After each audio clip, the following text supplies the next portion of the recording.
I'm Catherine Neville, Commercial Director here at Armstrong Craven in the UK, and I lead the UK sales team. However, I work with a number of global clients within the industrial and energy sectors with a huge footprint in the US. Also joining me today is my colleague Andra.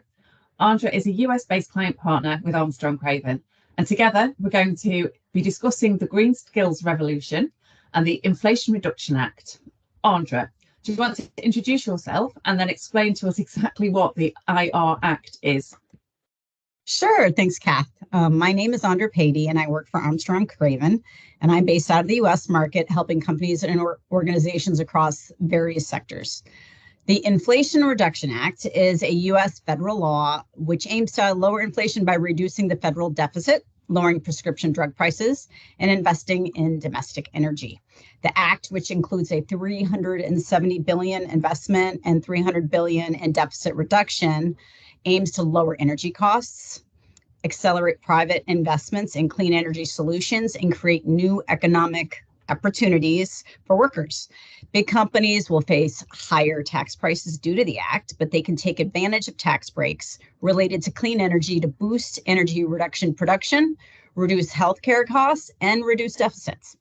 The Inflation Reduction Act incorporates prevailing wages and registered apprenticeships to create a skilled labor pipeline, diversify the workforce, and create access to jobs. It also contains important provisions to ensure a larger, more diverse pool of skilled labor, and then employees have the skills necessary to meet clean energy goals. Kath, I'm just wondering, how do you believe the Inflation Reduction Act has impacted the talent industry, specifically, especially in the context of clean tech skills? Okay, thanks, Andra. I think clean tech skills, or green energy as I like to call it, covers a wide spectrum, including technical knowledge, expertise, and abilities that enable effective use of green technology and processes in professional settings. I think as businesses innovate to create clean energy and sustainable processes, there's going to be the creation of new technologies that will require new skills. We currently don't have visibility of what these technologies are and what the skills are going to be.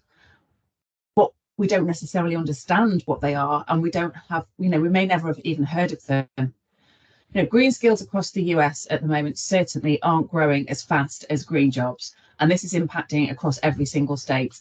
It means that an already tight labour market, identifying, attracting and retaining talent, possessing those niche scarce skills is going to continue to be extremely difficult. With that, we need to really work with and help HR and talent acquisition find new strategies for attracting and identifying this talent.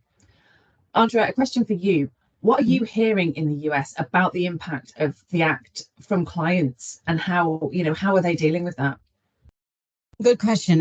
What we're mostly hearing from clients, Kath, is that the identification of individuals with a desire to create skills is a huge challenge. Green jobs are outpacing the availability of green skills, talent by 2 to 1. So companies are having to get creative to find talent and to take advantage of the billions of dollars in investments. And this includes upskilling existing talent, but also partnering with universities, colleges, and trade schools to help close that skills gap. The training takes time and the demand is now. Kath, how do you think organizations can ensure they know where the best talent is and honestly how to tap into it effectively? Well, I think here at Armstrong Craven, we support our clients by providing them with access to the best talent via our wide range of services. We help to navigate talent strategies with our research-led talent solutions and insights. We help them to identify where specific skills are in relation, whether it be with competitor organisations, whether it be in different sectors. And I suppose we help them with how to access those skills. We provide them with insights as to alternative global locations where there is a wealth of talent and great early careers that they may not well be aware of. Our solutions really help answer many of the questions pertaining to the where and the how. Interesting.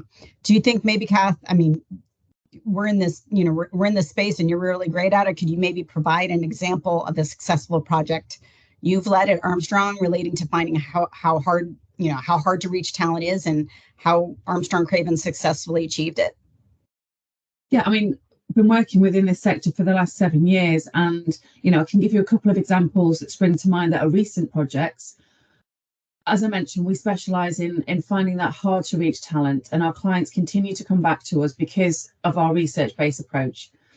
Recently, a major oil and gas client commissioned multiple projects with Armstrong Craven as they were investing in their renewables and biofuels business, and they were looking to hire skills that they'd never hired before.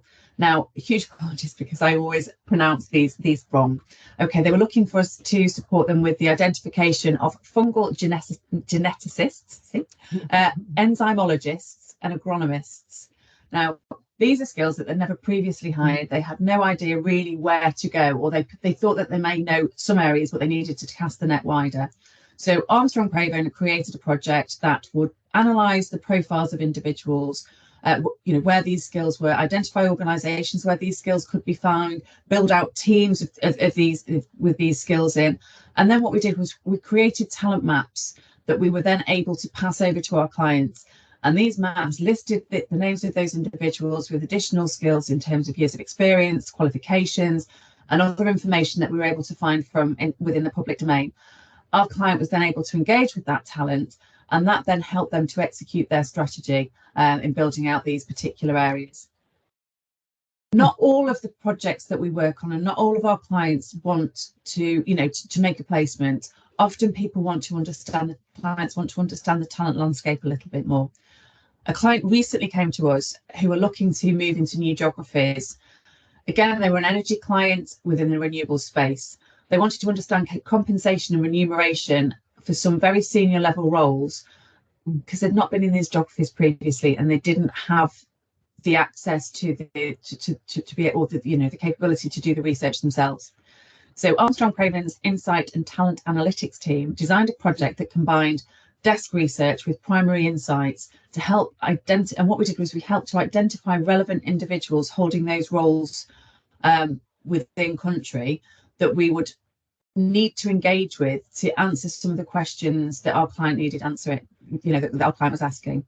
So we undertook a huge amount of desk research, not only to identify those individuals that we needed to speak to, but also to look at published data around compensation, remuneration, and any other salient points that we could find that would help to bolster the primary insights that we were going to gather. What we did was we then engaged with the talent that we'd identified and had conversations and asked a number of questions around compensation. But it wasn't just that. We also wanted to dig a little bit deeper to understand job seeking habits, motivations, and perceptions of our client as an employer of choice potentially in the region. And this was really to help them with their go-to-market strategy as and when they landed in country. A byproduct of this, not only was it a very strategic project for our client and answered some of the questions, but also a byproduct was that some of the people that we had mapped expressed an interest in speaking to our client if and when they landed in country. So again, they had some warm talent that they could speak to and engage with as and when they moved into the location. And I think it just shows really, yes, we can help to sort of stock the cupboard and identify rare talent, but we can also really help to inform strategy. It's a benefit of Armstrong Craven and our diverse service selection. Andrea, after that, I'm thinking, looking ahead, how do you believe that organisations should proactively adapt to the changing landscape that is influenced by the IR Act? And I suppose, what steps would you recommend for them to take to stay competitive and future-proofed? Another great question, Kath. Well, the first step for an organization is to really kind of get a good glimpse of how it's going to impact the business, first and foremost. Is the talent you need for this in-house? Are they trainable? What does that roadmap even look like? Or do you need to tap into an external marketplace? Are you open to looking at out-of-sector talent or entry-level talent? Anything that is equipped to internally tackle these difficult green skills and the seismic change that's on the horizon? Or do you partner with a firm who specializes in research-driven talent solutions? Whatever it may be, the Inflation Reduction Act is in motion and the impact of supply and demand for green talent is real. Be proactive, make a plan, and get really creative and get ahead of the game. That's what we would suggest. Thank you very much, Andrea. It's been really interesting and it's been great working with you on this. So I really appreciate it. And thanks again. Thanks, Kath.